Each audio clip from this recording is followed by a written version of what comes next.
गिरिराज जी क्यों कहा गया गोवर्धन जी को, इनकी उत्पत्ति कैसे हुई और गिरिराज जी महाराज की क्या महिमा है। श्री नंद बाबा ने गर्गाचार्य जी को प्रेरित किया महिमा वर्णन करने के। उपनंद आदि बड़े बड़े महापुरुष ये सब बैठ करके गिरिराज महाराज की महिमा सुन रहे हैं। साक्षात परिपूर्णतम भगवान श्री कृष्णचंद्र जो असंख्य ब्रह्मांडों के अधिपति हैं, कर्तुम अकर्तुम अन्यथा कर्तुम सर्व समर्थ हैं। जब पृथ्वी का भार उतारने के लिए स्वयं इस भूतल पर पधारे तो उन जनार्दन ने अपनी प्राण प्रिय प्राण वल्लभा अपनी उपास्य श्री राधा किशोरी से कहा, प्रिय तुम्हें हमारे साथ भूतल में हमारे लिए चलना होगा नवनिवृत्त निकुंज से। किशोरी जी ने कहा, प्राणनाथ आप चलने की बात कैसे सोच सकते हैं, जहां वृंदावन नहीं, जहां यमुना सखी नहीं, जहां गिरिराज गोवर्धन नहीं, वहां मेरा पदार्पण हो ही नहीं सकता। भूतल पर अगर हमारी सखी यमुना जी नहीं, गिरिराज गोवर्धन नहीं, तो प्राणनाथ जहां वृंदावन नहीं वहां राधा किशोरी नहीं जा सकती। श्री लाडली जी की बात सुनकर हरिजू ने मुस्कुरा दिया और कहा, हमने पहले से व्यवस्था की है। मृत्यु लोक में, भारत भूमि में, माथुर मंडल में अपने को ही 84 कोष भूमि में मैंने विस्तार किया है। ये 84 कोष भूमि श्री कृष्ण स्वरूप है। उस 84 कोष भूमि में आपके विलास के लिए, आपकी सेवा के लिए जो जो चाहिए वो हमें पहले से पता है। यमुना जी, गोवर्धन, संपूर्ण आपके सुख के लिए वृंदावन की शोभा भूतल पर उतरेगी। नंद बाबा ने पूछा कि आप पहले से गिरिराज जी महाराज ब्रजभूमि में प्रकट हो गए? तो कहा नहीं, ये शालमली द्वीप के भीतर द्रोणाचल के गर्भ में उत्पन्न हुए थे। जो द्रोणागिरी है उनके पुत्र हैं गोवर्धन जी महाराज, वहां प्रकाशित हुए थे। जब गिरिराज जी महाराज प्रकट हुए थे तो समस्त देवताओं ने पुष्प वर्षा करके गिरिराज जी महाराज का अभिनंदन वंदन किया शालमली द्वीप द्रोणागिरी पर। हिमालय आदि पर्वतों ने, सुमेरु आदि पर्वतों ने आकर के गिरिराज जी का पूजन किया, प्रणाम किया, परिक्रमा की। और विधिवत पूजन करने के बाद समस्त पर्वतों ने हाथ जोड़कर गोवर्धन जी की स्तुति प्रारंभ की। त्वं साक्षात् कृष्णचंदस्य परिपूर्णतमस्य च गोलोके गोगणैर्युक्ते गोपी गोपाल संयुते त्वं हि गोवर्धनो नाम वृंदारण्ये विराजसे त्वन्नो गिरीणां सर्वेषां गिरिराजोऽसि साम्प्रतं नमो वृंदावनांकाय तुभ्यं गोलोक मौलिने पूर्ण ब्रह्म तपत्राय नमो गोवर्धनाय च। समस्त सुमेर, हिमालय आदि बड़े बड़े पर्वतों ने गिरिराज महाराज की स्तुति की। हे गिरिराज, तुम साक्षात परिपूर्णतम भगवान श्री कृष्ण का स्वरूप हो। भगवान श्री कृष्ण की प्राण प्यारी गौओं का समुदाय, गोपाल, गोप सुंदरी गोपियों का समुदाय, ये सब आपकी तलहटी में आनंद प्राप्त करेगा। तुम्हारा नाम गोवर्धन है, तुम वृंदावन में नित्य विराजोगे। इस समय हम समस्त पर्वतराज आपको गिरिराज पदवी प्रदान करते हैं। द्रोणागिरी की गोद में प्रकट हुए गोवर्धन महाराज को गिरिराज पदवी प्रदान की समस्त विश्व के महान महान पर्वतों ने। वृंदावन सच्चिदानंदमय है। गोवर्धन भगवान द्रोणागिरी में विराजमान है। समस्त देवता गिरिराज सुमेरु आदि स्तुति करके गोवर्धन जी महाराज को प्रणाम करके, परिक्रमा करके सब अपने अपने स्थान को गए। उसी समय महिमा सुन करके कि द्रोणागिरी पे गोवर्धन जी महाराज प्रकट हुए हैं, बड़े ही तप के धनी पुलस्त ऋषि कौतुकवश दर्शन करने के लिए गिरिराज जी द्रोणागिरी पर पहुंचे। देखा द्रोणाचल की गोद में गौर श्याम वर्ण, गिरिराज जी के शिलाओं में आभा प्रकट होती गौर श्याम। एकाग्रता पूर्वक जब गिरिराज जी की परिक्रमा करो, दूर से देखो तो कुछ शिला में गौर रंग, कुछ शिला में श्याम रंग आपको दिखाई देगा। गोवर्धन भगवान ऐसे माधवी मालती सुंदर सुंदर लताएं गुफाएं, बड़े सुंदर वृक्ष जो मीठे फलों के भार से सुंदर सुंदर सरोवर कुंड झरने, महाराज देखते ही पुलस्त ऋषि लुट गए।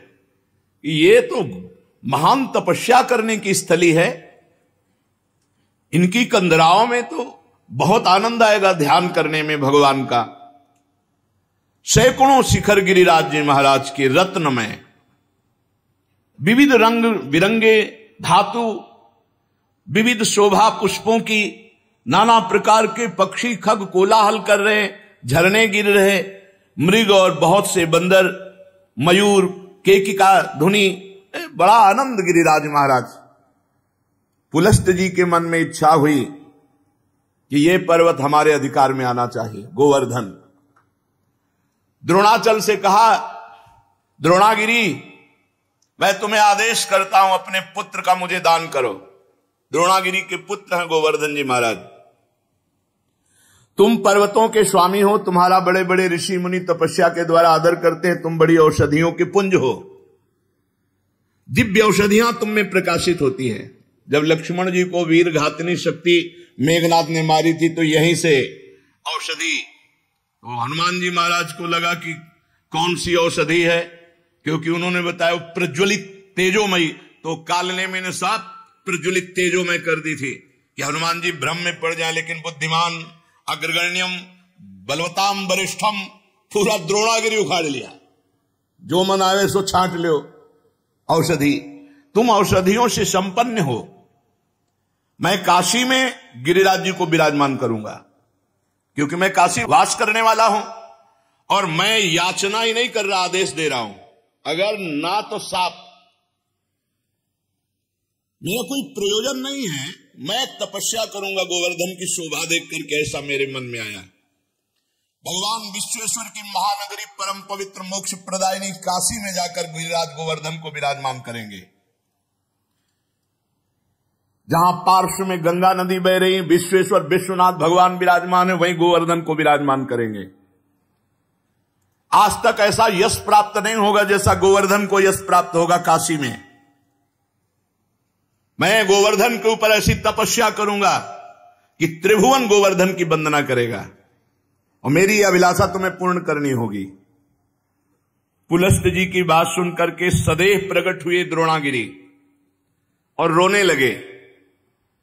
द्रोणागिरी ने कहा, पुत्र स्नेह विह्वल, मेरे आंसुओं को तुम देख रहे हो तो आप अपनी तपस्या की बात सोच रहे हो। जब से गोवर्धन जी आए तब से मैं महान आनंद से हूं, मेरा आनंद क्यों छीनोगे। पुलस्त जी ने कहा, आप शोक मत करो, आपका यश होगा।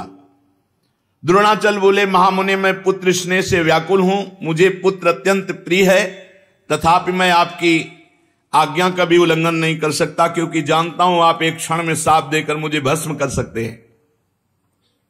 द्रोणागिरी गिरिराज जी को अपने अंक में भर के कहा, पुत्र कुछ भगवान और रचे हैं,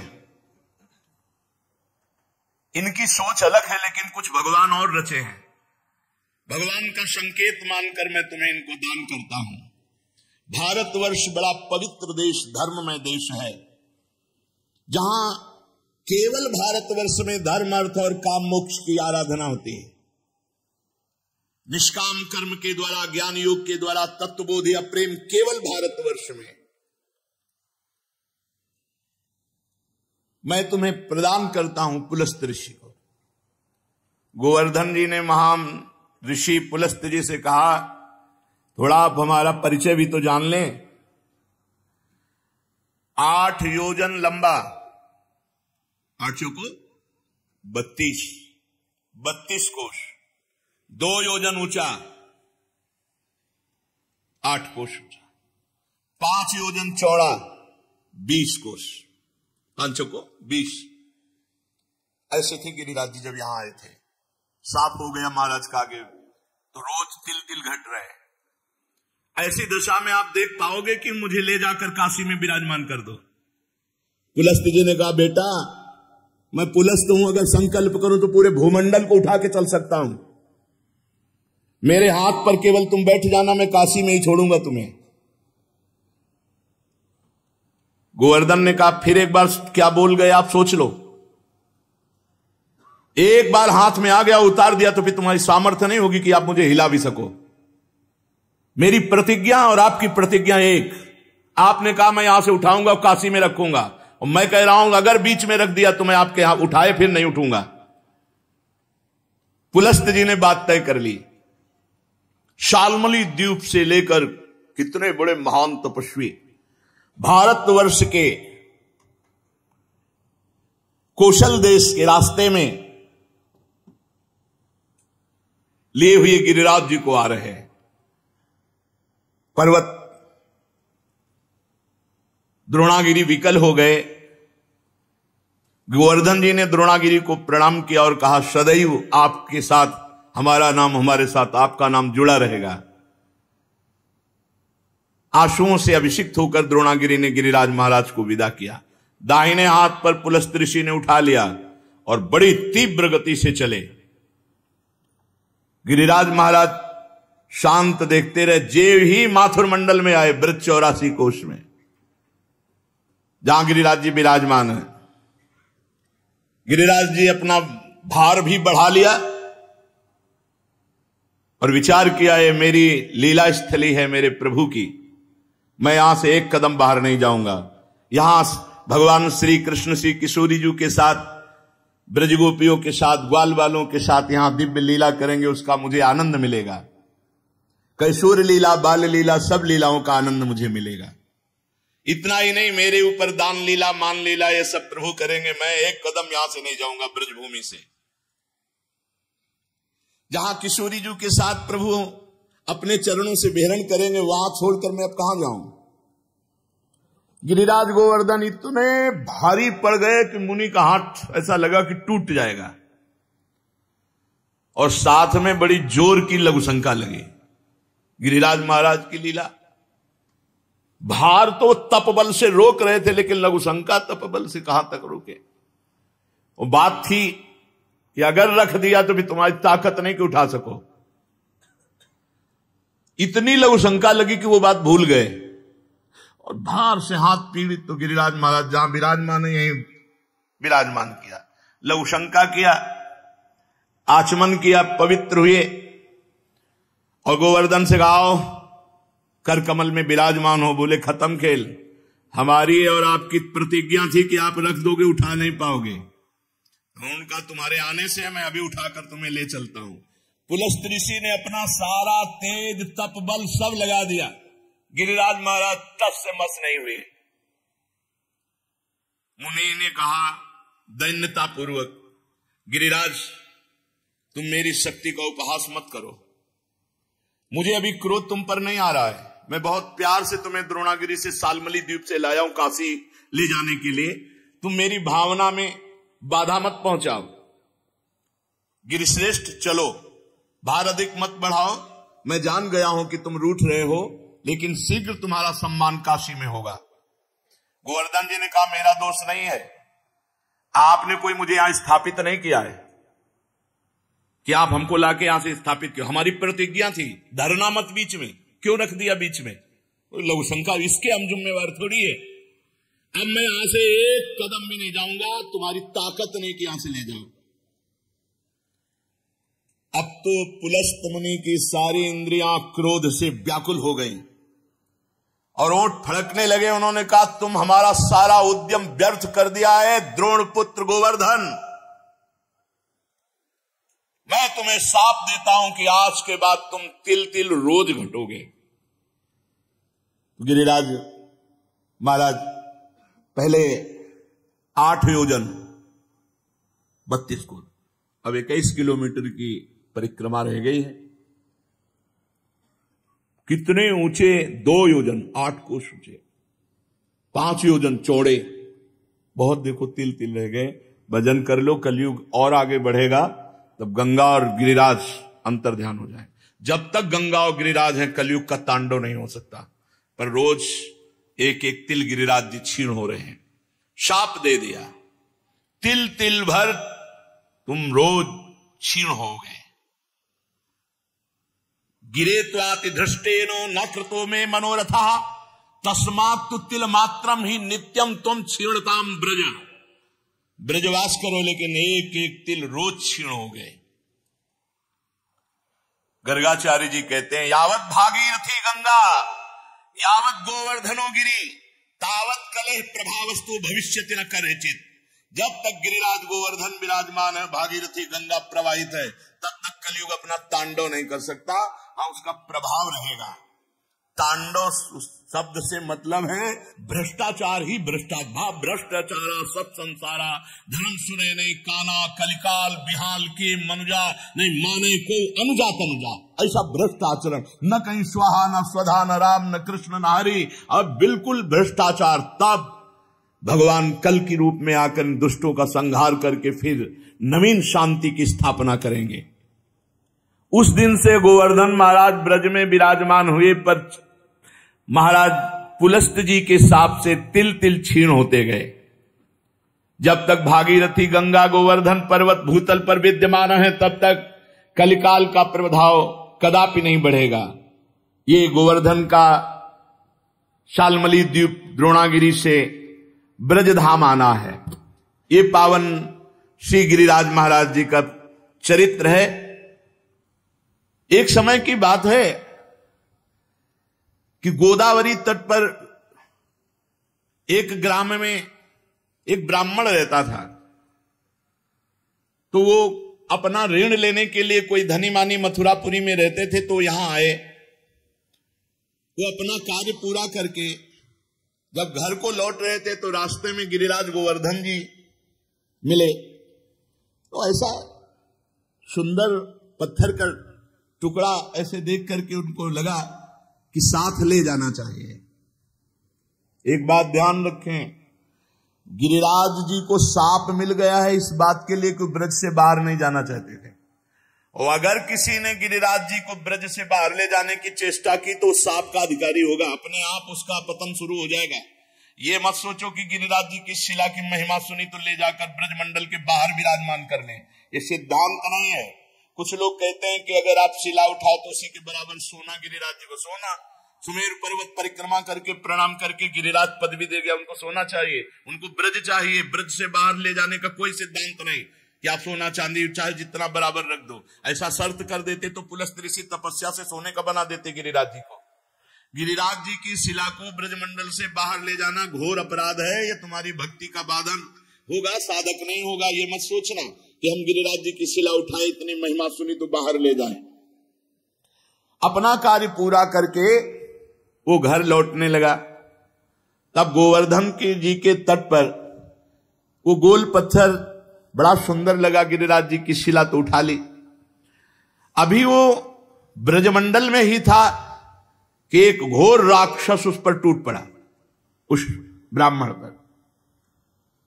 उसका मुंह ऐसे नाटा छाती में घुसा हुआ, 3 पैर 6 भुजाएं, बड़ा विकराल ओंठ, ऐसे दांत, मोटी नाक, बदबू आ रही थी। बड़े बड़े दांत बगाड़ कर ब्राह्मण को खाने के लिए। राक्षस बहुत भूखा था। वो दहाड़ता हुआ ब्राह्मण के ऊपर।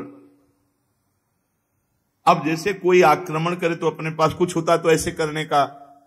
ब्राह्मण के हाथ में गिरिराज शिला थी, सीधे उस राक्षस के ऊपर गिरिराज शिला का प्रहार किया।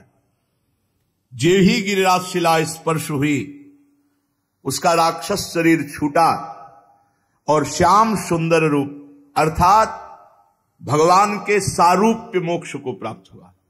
जैसा भगवान श्याम सुंदर का रूप वैसा रूप, विशाल नेत्र, प्रफुल्ल कमल दल के समान बनमाला धारण किए हुए, पीतांबर मुकुट, कानों में कुंडल, एक हाथ में बेत, ऐसा लग रहा था साक्षात श्याम सुंदर प्रकट हो गए।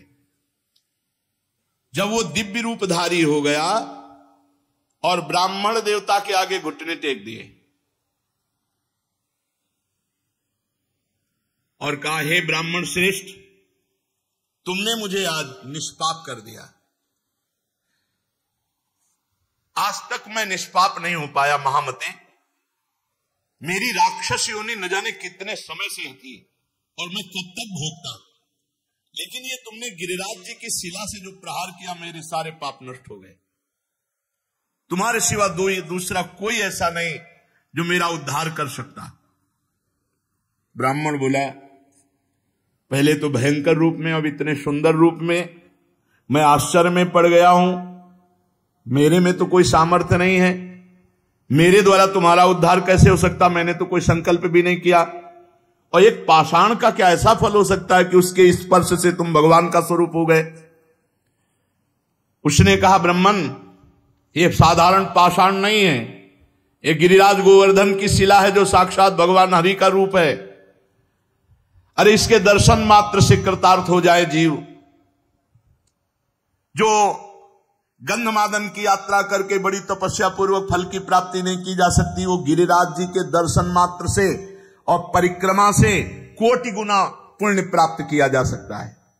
गंधमादन पर्वत पर तपस्या करके जो फल प्राप्त नहीं किया जा सकता, उससे करोड़ गुना फल गिरिराज जी की परिक्रमा, गिरिराज जी के दर्शन से। गिरिराज गोवर्धन साक्षात श्री हरि का रूप है, दर्शन मात्र से निष्पाप कर देते हैं। गंधमादन की यात्रा करने से मनुष्य को जो गंधमादन पर जाकर तप करने का फल मिलता है, उससे कोटि गुना पुण्य गिरिराज जी के दर्शन और परिक्रमा से मिल जाते हैं। अब देख लो, राक्षस था, गिरिराज जी के स्पर्श से श्याम सुंदर रूप हो गया। उस जो भगवत स्वरूप बना हुआ है, वो बोला, मलयाचल पर एक भार स्वर्ण का दान करने से जिस पुण्य फल की प्राप्ति होती है, गिरिराज महाराज में एक बार लौट जाने से उस फल की प्राप्ति होती है। रज में लौट गए, इस सुख को कौन जाने। वृंदावन के गुणन सुन हित सो रज में लौट, जय सुख को पूजत नहीं मुक्ति आदि सतकोट। ये यहां का लाभ है। अरे भाई, रज में लौटो, आचमन करो, बैठ के भजन करो, कीर्तन करो।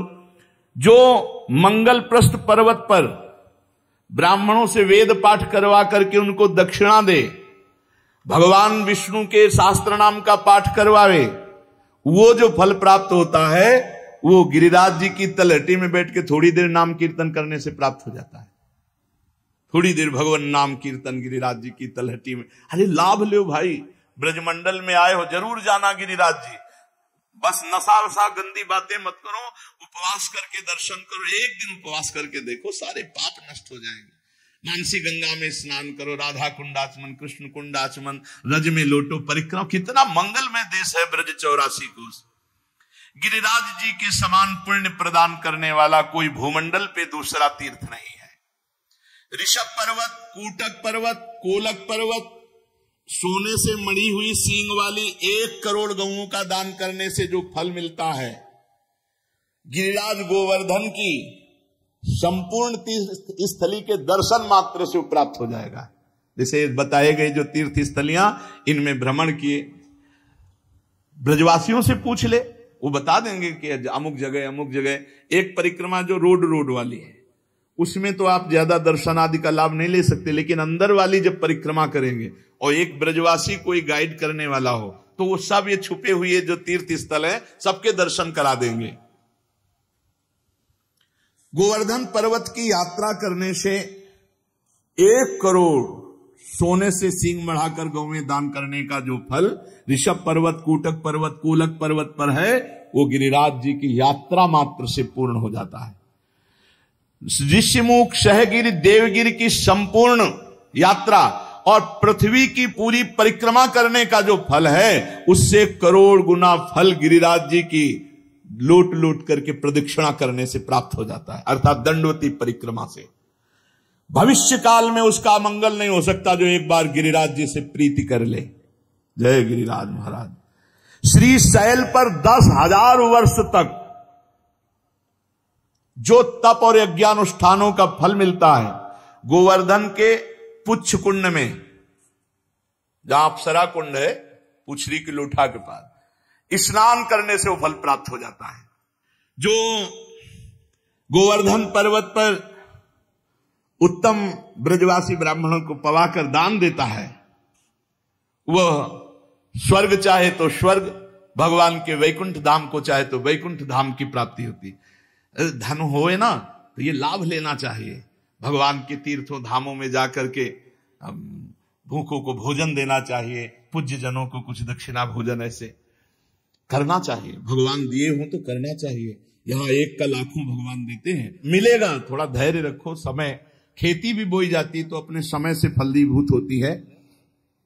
चित्रकूट पर्वत पे रामनवमी के दिन पयस्वनी मंदाकिनी में, बैसाख की तृतीया को पारियात्र पर्वत पर, पूर्णिमा को कुकुराचल पर और द्वादशी को नीलाचल जगन्नाथपुरी में, सप्तमी को इंद्रकील पर्वत पर जो दर्शन करने से पुण्य होता है, परम लाभ होता है, गोवर्धन गिरिराज जी में किसी एक कुंड में स्नान करने से उसका फल प्राप्त हो जाता है। किसी एक कुंड पर बड़ा योग लिखे हुए है कि जैसे बृहस्पति के सिंह राशि पर स्थित होने पर गोदावरी में, कुंभ राशि पर हरिद्वार में, पुण्य नक्षत्र पुष्कर में, सूर्य ग्रहण कुरुक्षेत्र, चंद्र ग्रहण काशी में, एकादशी के दिन शुकर तीर्थ में, कार्तिक पूर्णिमा को गढ़मुक्तेश्वर में, जन्माष्टमी के दिन मथुरा जेल में, द्वादशी के दिन खांडोवन में, कार्तिक पूर्णिमा को वेंकटेश्वर नामक महावट, मकर संक्रांति तीर्थराज प्रयाग में, वैधृति योग बरिष्मती, रामनवमी के दिन अयोध्या में। ये जो यात्रा करने पर फल प्राप्त होता है, गिरिराज जी की शिला का जल से अभिषेक, दुग्ध से अभिषेक, गिरिराज जी की शिला का पूजन करने से वो सब फल प्राप्त हो जाता है। जो भगवान श्री कृष्ण में मन लगाकर उद्धव कुंड, गोविंद कुंड इसमें स्नान करता है, श्री कृष्ण के सारूप्य पद को प्राप्त होता है। हमारे गोवर्धन पर्वत पर जो मानसी गंगा है, बहुत पवित्र है मानसी गंगा, बहुत पवित्र, अनुभव की बात कह रहा हूं। तभी बार बार हम जब गिरिराज जी की बात करेंगे तो मानसी गंगा की बात करेंगे। सैकड़ों राजसूय यज्ञ करने वाला उतना पवित्र नहीं हो सकता जितना मानसी गंगा में स्नान करने से। गिरिराज जी का दर्शन स्पर्श ये महान पुण्यात्मा को प्राप्त होता है। यदि आपको विश्वास न हो तो देखो, मैं महापापी हूं, गोवर्धन की शिला स्पर्श मात्र से मैंने भगवान श्री कृष्ण के स्वरूप को प्राप्त कर लिया। उस भगवत स्वरूप की बात सुनकर के ब्राह्मण को बड़ा विस्मय हुआ, गिरिराज जी के प्रभाव को जानकर बार बार पुलकित हुआ। फिर ब्राह्मण ने पूछा, इस समय तुम दिव्य रूप में हो, पहले तो मुझे राक्षस रूप में दिखाई दिए। तो सिद्ध ने कहा, मैं पूर्व जन्म में एक धनी वैश्य था, समर्थ था, खूब धन संपत्ति हमारे पास थी, रूपवान था, तो मैं दूसरी स्त्रियों के साथ व्यभिचार करना, जुआ खेलना, मदिरा पीना, आगे चल करके वैश्यागमन करना और मदिरा में उन्मत्त होकर हिंसा करना, माता पिता पत्नी सबको मारना फटकारना। एक दिन मैंने ऊब करके अपने मां बाप को जहर देकर मार डाला और पत्नी की तलवार से काटकर हत्या कर दी और स्वच्छंद रूप से फिर वैश्यागमन आदि अपराध करता रहा। लूटपाट का काम करने लगा क्योंकि धन की आवश्यकता थी। एक दिन मैं बहुत स्वर्ण के आभूषण लूट कर लाया तो वैश्या ने मुझे जहर खवाया, गले में फांसी लगाई और मौत के घाट उतार कर कुएं में फेंक दिया। गंदे आचरण वाले की गंदी ही गति होती है। अब मैं महापातकी यमदूतों के मुदगरों से पीट पीट कर बांध कर नरक ले जाया गया, कुंभी पाक नरक में डाला गया। एक मनवंतर तक नरक भोगने के बाद मुझे तप्त सूर्मी नामक नरक में डाला गया। ऐसे मैं न जाने कितने नरकों को भोग कर फिर राक्षस बना। भारतवर्ष में कर्म वासना के अनुसार मेरा राक्षस योनि प्रकट हुई। कितने नरक भोगने के बाद। बहुत होश में, हर कर्म बिना दंड दिए नहीं जाएगा। 10,000 वर्ष से मैं भूखा तड़प रहा हूं, मारा मारा घूम रहा हूं, 10,000 वर्ष से।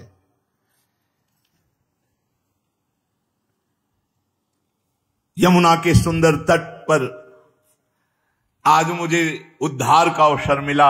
आपने जो गिरिराज जी की शिला मुझे मारी, उससे मैं भगवत स्वरूप हो गया। आज ब्रजभूमि को मैं बार बार नमस्कार करता हूं।